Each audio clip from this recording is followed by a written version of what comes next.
Meanwhile, back in the jungle.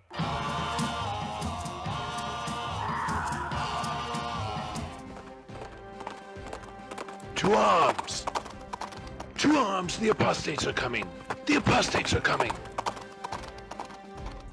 From a vehicle storage lot in an undisclosed location, here's another episode of The Traditional Roman Catholic. Hank Gidgeter here again with my associate, Mr. Dogma. This is going to be our last broadcast addressing the Amazon Synod directly. I'm sure we'll be talking about the fallout for months and years to come, but it's been quite a month in October. It has been exhausting, hasn't it? It's been quite a month in October here. We've seen pagan rituals, people nominally Catholics, including Franciscan friars, bowing down before pagan idols in the presence of the Pope and his cardinals. We've seen those same pagan idols paraded through our holiest churches in the city of Rome.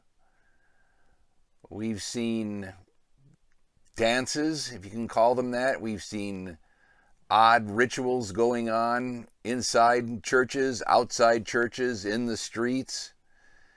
And all of this was somehow supposed to address the plight of Amazonia. So somehow, by adopting married priests, and it looks like we're headed for lady jungle deacons, somehow by having married priests and lady jungle deacons, that is going to halt the epidemic of deforestation that the Amazon region is facing, and along with it, that will halt and reverse the effects of climate change and social economic justice for all. It's all going to happen here as a result of what these people have voted on at the Amazon Synod. Yeah, right. You can expect in the next couple of weeks that the German bishops will all of a sudden say, Ach du Liebe, this is wunderbar. And you know, the very same problems that are facing in the Amazon Synod, we are facing in Deutschland. So we must have married priests. Ja, and we must have jungle deacons, lady jungle deacons. Even if there's no jungle, we must have lady deacons, and we must have them immediately. And once we apply them in Germany, first Germany, then tomorrow, the world. And yeah, that's gonna be the future of your church, along with all the other weird stuff. We're gonna have a new Amazon-ish liturgy, apparently. We'll see what all this, but we're done. Mr. Dogma and I are done with the Amazon Synod, and we're done with all the nonsense from that. So apostasy is coming. The one bright point, of course, is when those brave Catholic young men threw the graven images into the Tiber. Not really threw them, they just put them on the bridge and just kind of slapped them into the water. That was great. And it's been compared to the Boston Tea Party. We'd like to continue with that analogy of patriots fighting tyranny with the American Revolution, if we can, just a little bit. It is not a perfect analogy. Really, we should turn to the uprising in the Vendée or the Cristeros or the Maccabees, certainly, to see what the proper format is for fighting tyranny coming from within your own people, your own religion. But let's go back to the American Revolution analogy just for a second. Okay, so let's say, you got to have the hats, right? Remember the story of Paul Revere? Well, instead of warning about the redcoats marching on arms caches that the Patriots had hidden in the countryside. Let's update the analogy just a little bit. So imagine that you have Patriots that are warning, instead of the redcoats are coming, the apostates are coming, the heretics are coming. Okay, so we've got Paul Revere writing, and he stops before a darkened farmhouse, and shouts the alarm. And a colonist comes to the window, throws open the sash, and says, "What's going on?" And he says, "The redcoats are coming." Or in this case, maybe he says, "The heretics and the apostates are coming."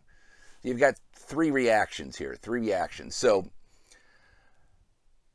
the first guy to throw open the window, he's a loyalist. He's a supporter of the tyrant, whether it's King George or the modernist agenda. So basically, he scolds Paul Revere and says, "I'm glad the redcoats are coming. You guys are going to get your comeuppance.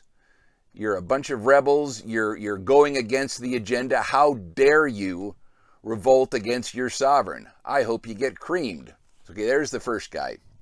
The second guy, the Patriot. We might consider the Patriot analogous to the Orthodox Catholic who's upholding the timeless magisterium of the church despite what his own leaders are doing. So the Patriot throws open the sash. Here's the warning that the redcoats are coming, or the modernist heretic apostates are coming.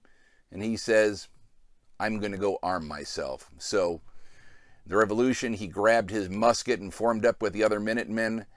In our analogy, he's grabbing the weapons of faith, his understanding of doctrine and dogma, and he's grabbing his weapon, the rosary, and he's going to fight this tyranny. He's going to fight for what's true. Okay, guy number 3. This is the clueless Catholic or the clueless colonial. He gets the same message that the other two guys get from Paul Revere, that the redcoats are marching down the road. His eyes get wide. He gets excited and goes, "Oh, goody! I love a parade. What's a redcoat?" Don't be that guy. Be the Maccabee. See ya. Before we go, we wanted to introduce you to a couple of new characters here in the Catholic Cyber-Militia growing pool of talent. First one we have is Father Saturno, or Padre Saturno. He is a solid Orthodox young priest. He's an up-and-comer, and we're going to be hearing more from him. He's kind of fallen into disfavor with the folks in the Vatican there at headquarters. He's too rigid. The other one, old-timer, that's Father Timmy. He is an aging boomer. He is a stalwart supporter of all of the changes in the spirit of Vatican II, and couldn't be more delighted with what's gone on in the Amazon Synod. So I expect we'll be hearing more from both of these two guys in future episodes. See ya.